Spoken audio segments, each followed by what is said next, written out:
Welcome to the Overflow Worship Podcast, where we want you to thrive in the ministry God has called you to. We truly believe that God's placement has purpose, and we're here for you with encouragement and tools for the journey.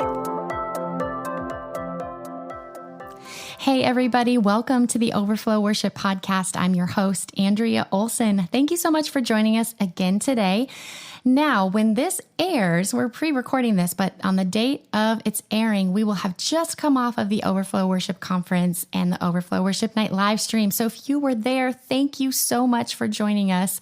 I am so excited about all that God is doing through the ministry of Overflow. And so I just wanted to say thank you so much for joining us and for being a part of that special weekend.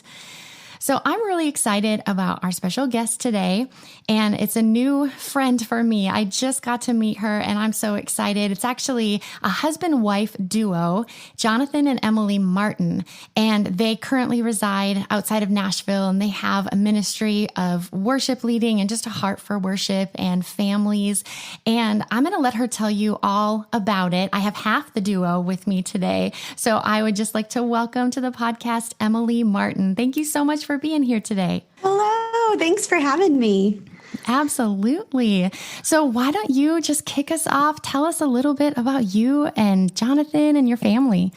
Oh, well, I'm going to do my best to give you the nutshell. Jonathan always teases me because I tend to talk in circles, but Jonathan and we met in Nashville 15 years ago. He's from Texas. I'm from North Carolina.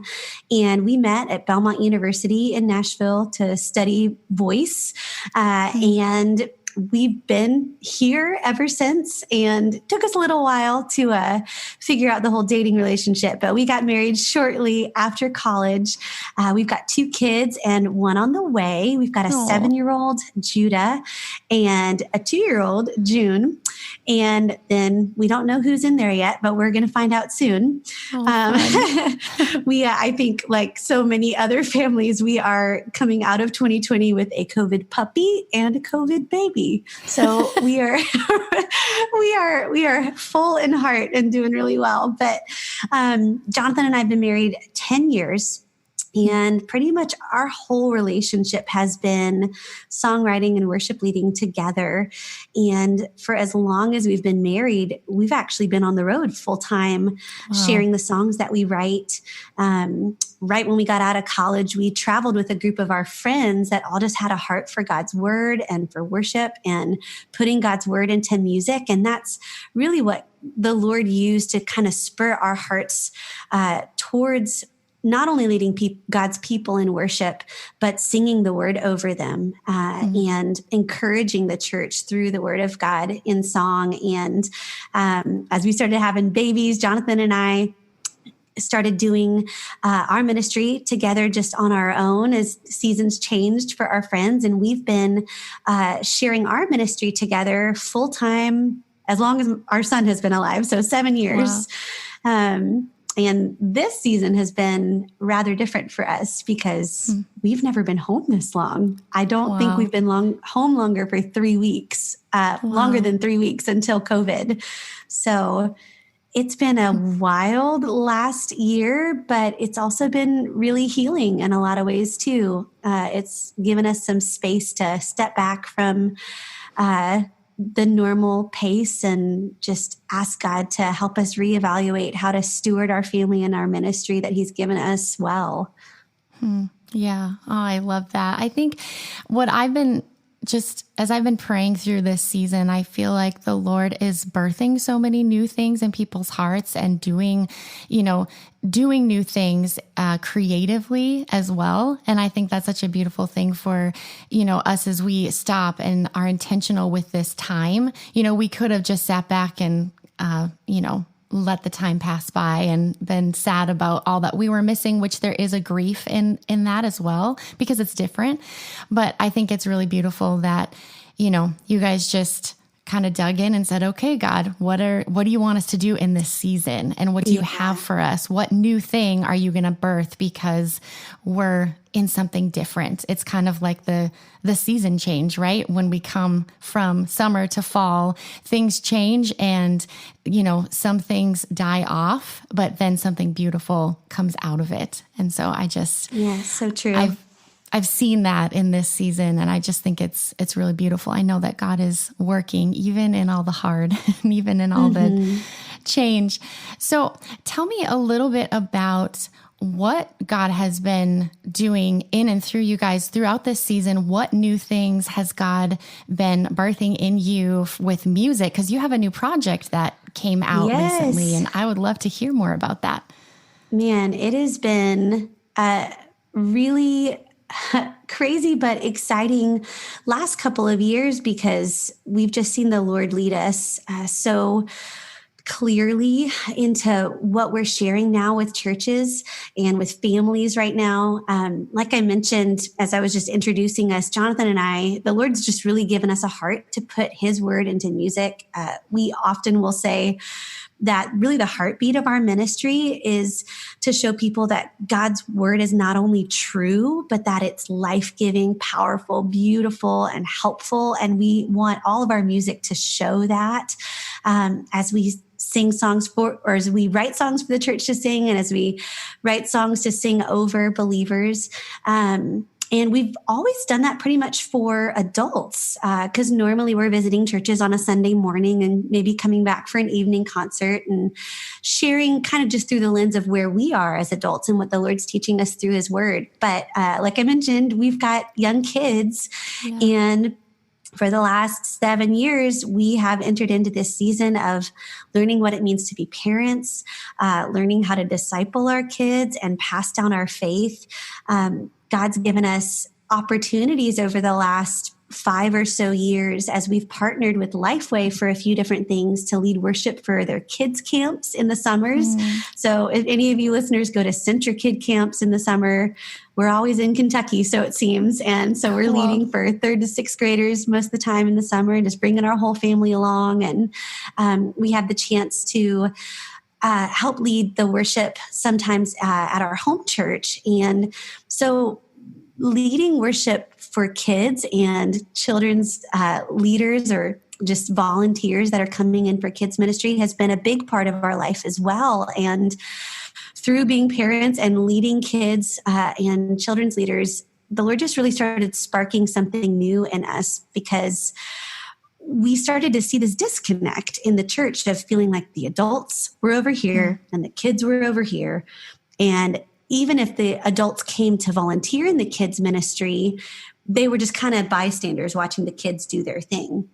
And when we would lead worship in the summers, there was this beautiful fusion of generations coming to worship together, because children's directors or pastors and ministers tend to know that if they're engaged, their kids will get engaged. Yes. And usually the leaders that would come with the kids in the summers, or the parents, volunteers that would come, would really get into it when we would worship together, because they knew that their kids were watching them. And there was just this beautiful picture of the family of God just right in front of them. And it really just started getting us thinking, man, we want to see more of this. We'd love to create music that all generations are excited to sing, from age 5 to age 85.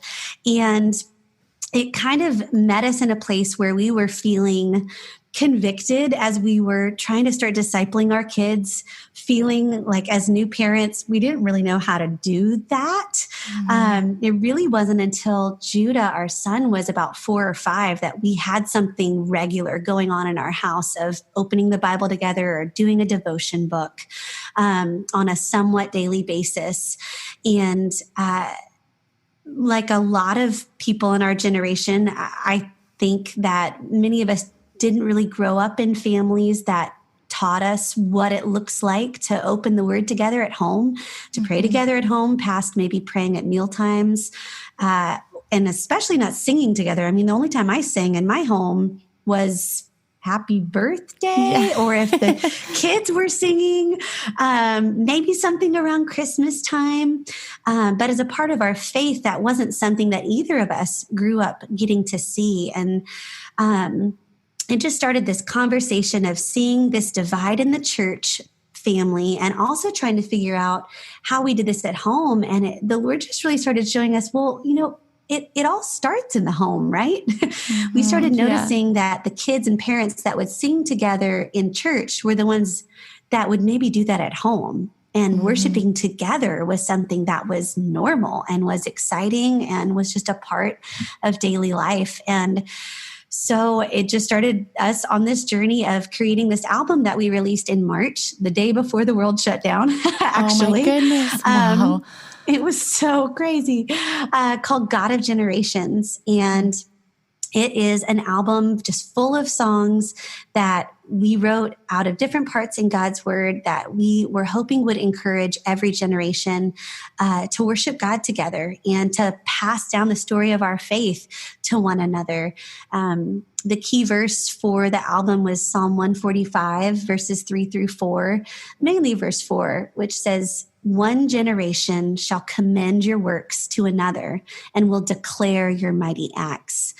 And we love that verse because it doesn't necessarily say just the parents are going to pass down their faith, which that is what the Lord has given us to do. But it's that to another we thought was really beautiful, just to see how each generation in the family of God has a story to tell of God's faithfulness. And we need to hear from our kids what God's doing in their hearts just as much as they need to hear from us what God is doing in our hearts, so that we can have hope for the next generation and so that they can see that God has been faithful to past generations.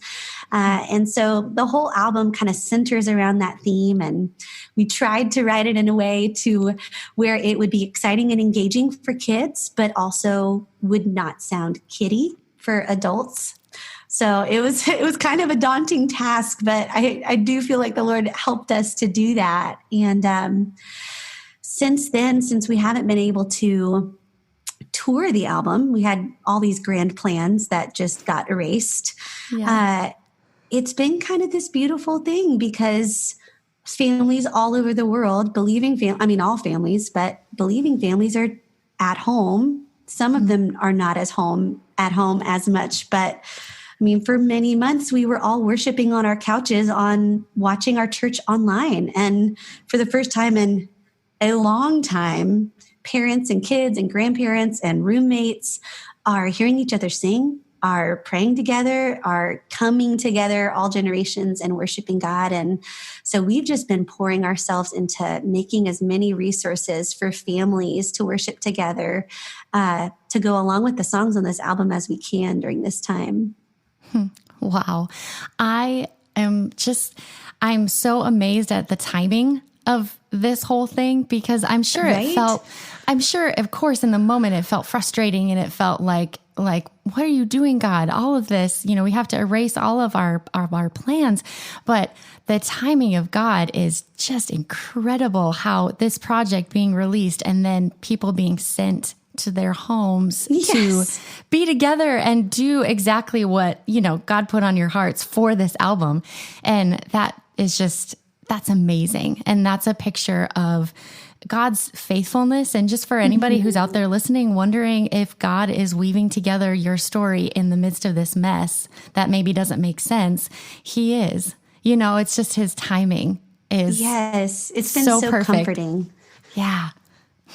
Wow. I love that. And I was listening to some of the God of Generations last night, and I definitely think that you guys did a great job of, bridging that gap between making it accessible to kids and to parents. And I just encourage everybody to go and get it and listen and, keep your songs going in your homes, because even as we're going back to, some people are meeting in person again for church, my prayer is that we don't lose that beautiful song in our homes. Yes. And that connection of worship with our kids, and that we don't forget those moments where we, look down and our kids are worshiping. Like we might miss that if we're busy in church and kind of doing all the things, run around, but to just stop. I remember just stopping and looking at my 3-year-old and my 5-year-old, like dancing around and just singing at the top of their lungs, which, you know, they do that some in church, but I think they're a little more self-aware in the sanctuary maybe, but just completely unaware and not a care in the world as they were just singing and worshiping and laughing. And it was just the sweetest thing, those moments that we wouldn't have gotten to have. So true. So yeah, I love that. So tell me about the resources that you guys are creating, and talk about your family worship initiative that you guys have started. Yeah. Oh, we're so excited. We just launched it this past week, and it's been so encouraging to connect with churches as they've been checking it out, because I think I heard Annie F. Downs say this on Christy Knuckles' podcast a while back, but she mentioned, I remember her saying, you know, it's funny, I write a book on a topic and I realize that there are like 10 other books out on this topic. And I used to feel intimidated by that, but now I'm looking at it as, what's the Holy Spirit doing in the capital C church right now? How is the Spirit moving and leading his people right now? And we have been so encouraged to share this family worship initiative with churches and families, because the more churches that we've talked to, the more we've realized that churches are looking for resources to equip their families in home discipleship. Our family worship initiative basically was born out of the conundrum that I think a lot of parents feel and a lot of pastors or children's pastors feel of going, man, we have a lot of families that want to disciple their kids, but as a culture, we're used to just sending them to things to go learn about Jesus, and parents don't feel equipped to know how to teach their kids about Jesus. I mean, I am in full-time ministry and I don't feel equipped to teach my kids about Jesus most of the time. I'm kind of a type A, like give me a rubric, good student kind of a person. And so when it came to discipling our son, I just felt like, should I have a degree in this? And I think a lot of parents feel that way. And we have had so much encouragement as a couple, just opening our Bible, responding in prayer about what we've read that day, and singing a song that comes to mind, or picking a song of the week that's just a song of our faith that we want to teach our kids, and realizing as we go little by little that the Lord is teaching us all, and we can find some discomfort in doing this together. But because so many parents are in that boat, a lot of us have these high hopes of starting a family devotion in our home or some kind of regular time of family worship. But we feel guilty we haven't started yet. We feel like we aren't qualified. We're not sure where to begin. We're wondering if we have to put together some huge curriculum to do this thing. And churches have felt like they'll send home resources with their families, but then families might not do it. And we really wanted to create something that would put the power in the hands of the parents to say, hey, just open this and get started, and find that God's going to be with you. If you'll just open his word and respond together as a family, he's going to meet you there. But we wanted to kind of partner with the church in a way to create a resource that the church could say, hey, families, we're going to do this together. We're going to prioritize family worship for the next 6 weeks. Our program is 6 weeks. And to really make it a group effort as the family of God to prioritize worshiping in our homes, no matter what season of life you're in, whether you have kids or not. And so what the Family Worship Initiative is it's a 6-week program that just helps families kickstart family worship. Along with our album, we wrote a devotion book, and it's a week of devotions per song. And we used that. We used all of our songs.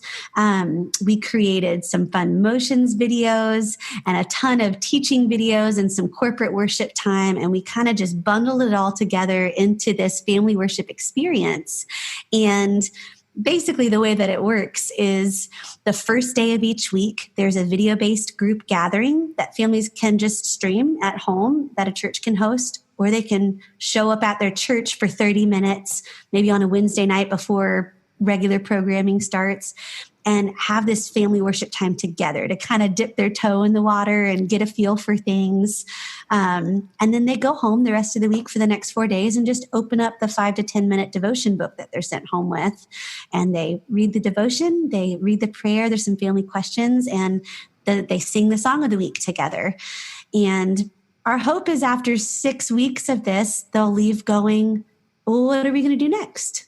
What devotion book are we going to open next? And what songs do we want to learn next as a family? And to hopefully take some of the fear of the unknown away from this whole thought of discipleship and family worship.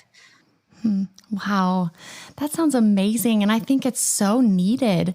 I think that there's so many church leaders that I talk to on a weekly basis, and, they are needing and wanting resources. And the biggest thing in this season, like you're saying, has been resources for equipping families to be together at home.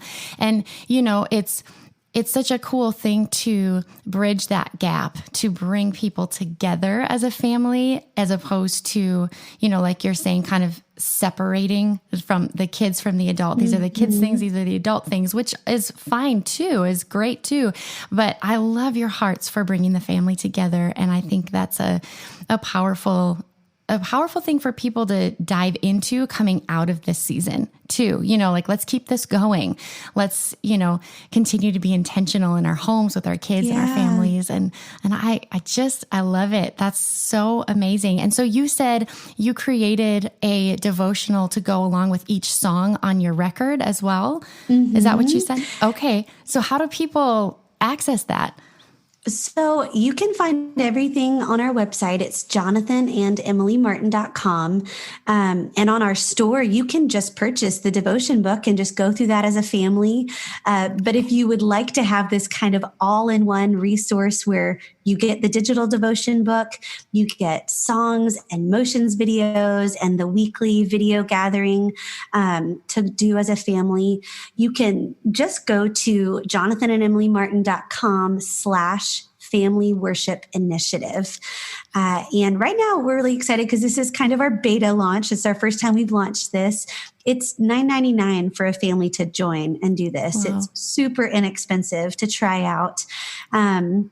And we've also created some community online for families to be able to talk about family worship together, to get more resources. All of the links are on our website, but you can go to jonathanandemilymartin.com/community to be a part of that community as well, just in general or while you're going through the program. So there's a lot of different ways you can do it, but I would just say, check out our website first. But if you want to check out the Family Worship Initiative, you can go to that specific landing page. Awesome. That's so great. Well, I know that I will be checking it out for our family, and I'm excited to share it with my kids and just to dive into it. And so for all of our listeners, I encourage you all to check it out. For all of our church leaders and pastors who are looking for more resources, check out jonathanandemilymartin.com/family worship initiative. I say that right, Emily? Yes. Okay, great.